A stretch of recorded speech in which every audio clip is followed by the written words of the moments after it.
आइए बच्चों, वर्ण विक्षेपण चैप्टर में प्रिज्मों के संयोग द्वारा दूसरी घटना विचलन रहित वर्ण विक्षेपण के लिए लॉन्ग क्वेश्चन पढ़ते हैं। लॉन्ग क्वेश्चन आपके स्क्रीन पर दिखाई दे रहा है, तो आइए देखते हैं ये क्वेश्चन। विचलन रहित वर्ण विक्षेपण क्या है? दो प्रिज्मों के संयोग द्वारा इसे प्राप्त करने की शर्तों को लिखें तथा इस घटना में प्रकाश किरण के कुल वर्ण विक्षेपण के लिए सूत्र प्राप्त करें। तो बच्चों, इसमें देखिए ये क्वेश्चन जो है ये किस प्रकार से है। विचलन रहित मतलब प्रिज्मों के संयोग से विचलन नहीं होगा प्रकाश किरण का, केवल क्या होगा, वर्ण विक्षेपण होगा। तो इस प्रकार की घटना विचलन रहित वर्ण विक्षेपण कहलाएगी। तो आइए देखते हैं क्वेश्चन में सबसे पहले परिभाषा क्या देना है। तो यहाँ पर देखिए, भिन्न अपवर्तनांक वाला अर्थात एक क्राउन कांच का प्रिज्म और एक फ्लिंट कांच के प्रिज्म के शीर्ष कोनों को एक दूसरे के विपरीत दिशा में रखकर आपस में सटा दिया गया है और श्वेत प्रकाश की पतली किरण को इससे गुजारा गया है। तो इसमें देखते हैं निर्गत किरण में, निर्गत किरण का जो ये देखिए पीला रंग वाली किरण है, वो ये जो मूल पथ था किरण का उसके समांतर जा रही है, अर्थात विचलन नहीं हुआ है प्रकाश किरण का, केवल वर्ण विक्षेपण हुआ है। यहाँ पर देखिए सभी किरणें एक दूसरे को काटती हुई कुछ न कुछ कोण पर आगे बढ़ रही है। तो जब सारी किरणें एक दूसरे के सापेक्ष जो है कुछ कोण बनाते हुए अलग होती है तो उसमें आपको वर्ण विक्षेपण होता है। तो आइए इसका परिभाषा इस प्रकार से लिखा जाएगा। तो भिन्न अपवर्तनांक वाले प्रिज्मों के शीर्ष कोनों को एक दूसरे के विपरीत दिशा में रख के आपस में सटाने के बाद इससे जब श्वेत प्रकाश की पतली किरण को गुजारी जाती है तो निर्गत किरण में विचलन नहीं होता है, सिर्फ और सिर्फ वर्ण विक्षेपण होता है। तो इस प्रकार की घटना को विचलन रहित वर्ण विक्षेपण कहा जाता है। पिछले वीडियो में भी आपको ये चीज़ बताया गया था। अब आइए देखते हैं कि आगे की शर्तों को निकालने के लिए क्या क्या करना होगा। तो आपने एक क्राउन कांच और फ्लिंट कांच दो प्रकार के प्रिज्मों को लिया है। दोनों प्रिज्मों के लिए कुछ पदों को पहले आपको लिख देना है। तो आइए देखते हैं वो कौन कौन सी पदें हैं जिनको लिखना है। तो सबसे पहले क्राउन कांच के प्रिज्म के लिए ये देखिए यहाँ पर क्या क्या चीज़ लिखे हैं। प्रिज्म से संबंधित जितने भी सूत्र हम लोग पिछले वीडियो में पढ़े हैं सबको लिख देना है। तो प्रिज्म का अपवर्तक कोण यहाँ पर लिखना है। क्राउन कांच के लिए ए, तो फ्लिंट कांच के लिए ए डैश। देखिए क्राउन और फ्लिंट एक प्रिज्म के लिए यदि लिखने आपको आ जाता है तो केवल दूसरे प्रिज्म के लिए उसमें डैश लगा देना है। सभी में डैश लगा हुआ है देखिए। तो प्रिज्म का अपवर्तक कोण क्राउन कांच के लिए ए, तो फ्लिंट कांच के लिए ए डैश। लाल रंग के लिए अपवर्तनांक क्राउन कांच के लिए म्यू आर है लाल रंग के लिए, तो फ्लिंट के लिए म्यू आर डैश। पीले रंग के लिए केवल म्यू से काम चला रहे हैं, यहाँ पर म्यू वाई लिखना जरूरी नहीं है, लिख भी सकते हैं आप। तो क्राउन कांच के लिए म्यू लिखा, तो फ्लिंट कांच के लिए म्यू डैश लिखा। बैंगनी रंग के लिए म्यू भी लिखा, तो फ्लिंट कांच के लिए म्यू भी डैश लिखा। इसी प्रकार से लाल रंग के लिए अब विचलन के लिए न्यूनतम विचलन के लिए सूत्र आप जानते हैं, डेल्टा बराबर म्यू माइनस 1 इंटू ए होती है। तो लाल रंग के लिए म्यू आर बराबर म्यू आर माइनस 1 इंटू ए होगा और फ्लिंट कांच के लिए केवल डैश लगा देंगे, म्यू आर डैश बराबर mu R dash minus 1 into ए डैश। पीले रंग के लिए डेल्टा बराबर म्यू माइनस 1 इंटू ए, तो फ्लिंट कांच के लिए डेल्टा डैश बराबर म्यू डैश माइनस 1 इंटू ए डैश। वर्ण विक्षेपण कोण का सूत्र आपको पिछले वीडियो में बताया गया था, थीटा बराबर, अभी क्राउन कांच के प्रिज्म के लिए लिख रहे हैं mu V minus mu R into a.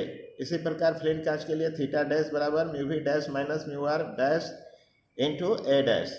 और वर्ण विक्षेपण क्षमता ओमेगा बराबर होता है थीटा बाय डेल्टा परिभाषा से, और इसका व्यंजक होता है mu V minus mu are बटे म्यू माइनस 1। ये क्राउन कांच के लिए लिखा है। फ्लिंट कांच के लिए केवल डैश लगाएंगे, अर्थात म्यू डैश बराबर mu V dash minus mu R dash बटे म्यू डैश माइनस 1।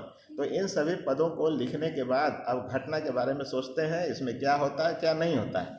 तो देखिए इसमें है कि विचलन नहीं होता है। तो विचलन नहीं होता है तो इसके लिए हम लोग सबसे पहले शर्त लिखते हैं। आइए देखते हैं, नीचे में शर्त लिखते हैं। तो सबसे पहले लिखेंगे कि विचलन रहित घटना के लिए, विचलन रहित घटना के लिए पहला प्रिज्म से विचलन जोड़ दूसरे प्रिज्म से विचलन बराबर नए विचलन। तो क्या होगा, डेल्टा बराबर इसको उधर भेज दिए तो माइनस डेल्टा डैश हो जाएगा। और आपको व्यंजक तो पता ही है, डेल्टा बराबर हो जाएगा mu minus one into a, और ये हो जाएगा mu dash minus one into ए डैश। आइए इसका मान निकालते हैं, इसलिए ए डैश बटे ए बराबर हो जाएगा, ए डैश बटे ए कीजिएगा तो हो जाएगा म्यू माइनस वन, अब बटे हो जाएगा म्यू डैश माइनस वन। इसको समीकरण 1 मान लेते हैं, और यही विचलन रहित वर्ण विक्षेपण के लिए आवश्यक शर्तों को देगा। अब आवश्यक शर्त क्या होगा जरा से देखिए, तो म्यू माइनस वन का मान हमेशा पॉजिटिव होगा, म्यू डैश माइनस वन का भी मान पॉजिटिव होगा, लेकिन आगे में माइनस चिन्ह है, इसलिए ए डैश बटे ए का मान क्या होगा, निगेटिव होगा। तो प्रिज्मों के शीर्ष कोणों का अनुपातिक मान निगेटिव होने का मतलब है कि दोनों प्रिज्मों का शीर्ष कोण एक दूसरे के विपरीत दिशा में होना चाहिए। तो पहला ये शर्त होगा। दूसरा शर्त होगा कि दोनों प्रिज्मों के शीर्ष कोणों के मानों का अनुपात म्यू माइनस वन और म्यू डैश माइनस वन के अनुपातिक मान के बराबर होगा। तो ये दोनों चीज़ यहाँ पर आपको लिख देना है। इसको लिख देने के बाद जो है आपको देखिए आगे क्वेश्चन में क्या निकालना था, तो आगे क्वेश्चन में निकालना है कि इस घटना में कुल वर्ण विक्षेपण जो हुआ है उस कुल वर्ण विक्षेपण के लिए सूत्र निकाल दीजिए। तो आइए देखते हैं इसके लिए कुल वर्ण विक्षेपण हम लोग कैसे निकाल पाते हैं। तो आंसर को आगे बढ़ाते हैं और देखिए कैसे निकालते हैं। तो यहाँ पर लिखते हैं कि विचलन रहित वर्ण विक्षेपण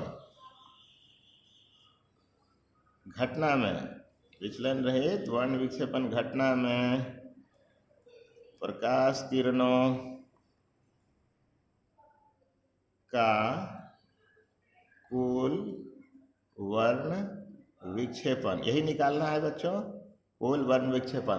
तो कुल वर्ण विक्षेपण को थीटा टोटल मान लेते हैं, और क्राम कांच से वर्ण विक्षेपण जोन फेंट कांच से वर्ण विक्षेपण बराबर कुल वर्ण विक्षेपण। तो थीटा टोटल बराबर हो जाएगा थीटा, थीटा का सूत्र आपको पता है, mu V minus mu R into क्या हो जाएगा, ए हो जाएगा। और इधर प्लस लिखते हैं, हो जाएगा mu V dash minus mu R dash I into क्या हो जाएगा, ए डैश। तो ये हो जाएगा। इसके बाद जो है थीटा टोटल बराबर हम लोग लिखते हैं, यहाँ पर देखिए इसको यहाँ ओमेगा लाने के लिए यहाँ पर mu V minus mu are में म्यू माइनस वन से गुना कर देते हैं और म्यू माइनस वन से भाग दे देते हैं। इसके बाद देखिए यहाँ पर ए बचा हुआ है, ए को लिख देते हैं और प्लस लिख देते हैं यहाँ पर mu V dash minus mu R dash, और ए डैश का मान आप समीकरण 1 से रख सकते हैं। आप समीकरण 1 को ध्यान से देखें तो ए डैश का मान आप रख पाइएगा, यहाँ पर ए यहाँ केवल चला जाएगा राइट हैंड साइड में, तो हो जाएगा माइनस म्यू माइनस वन, अब बट्टे हो जाएगा म्यू डैश माइनस वन, और ए चूँकि इधर चला जाएगा इसलिए ए को यहाँ पर लिख डालेंगे हम लोग। ठीक है, इस प्रकार से हम लोगों ने देखिए लिख दिया है। अब यहाँ पर हो जाएगा थीटा टोटल, और ये पूरा का मान क्या हो गया ओमेगा, और इसका मान म्यू माइनस वन इंटू ए, अब प्लस और माइनस क्या होगा, यहाँ पर माइनस हो जाएगा। अब यहाँ पर देखिए ये जो पूरा मान है यहाँ पर देख रहे हैं, ये पूरा मान, इसका मान हो जाएगा ओमेगा डैश, और उसमें बचने वाला क्या है म्यू माइनस वन इंटू ए, ये बच जाएगा। देखिए अब इस दोनों को ध्यान से देखिए, इसमें क्या कॉमन है, थीटा टोटल बराबर इसमें कॉमन है म्यू माइनस वन इंटू ए। तो शुरू वाला पद में ओमेगा बचता है और बाद वाला पद में ओमेगा डैश बचता है। तो बच्चों इस घटना में हम लोगों ने कुल वर्ण विक्षेपण को निकाल लिया है। कुल वर्ण विक्षेपण के लिए यही सूत्र होता है। तो ये क्वेश्चन था कि विचलन रहित वर्ण विक्षेपण क्या है, विचलन रहित वर्ण विक्षेपण क्या है, दो प्रिज्मों के संयोग द्वारा इसे कैसे प्राप्त किया जाएगा, इसका क्या शर्त होगा, और कुल वर्ण विक्षेपण के लिए सूत्र निकालिए। तो हम लोगों ने सूत्र को भी निकाल लिया है, शर्त को भी निकाल लिया है। इस वीडियो को बार बार देखिएगा, और दोनों जो आपको प्रिज्मों के संयोग से दोनों क्वेश्चन था लॉन्ग क्वेश्चन, ये दोनों को बता दिया गया है, और इसको ध्यान से पढ़िएगा और बाकी शेष क्वेश्चन के लिए अगले वीडियो को देखिएगा ज़रूर। धन्यवाद।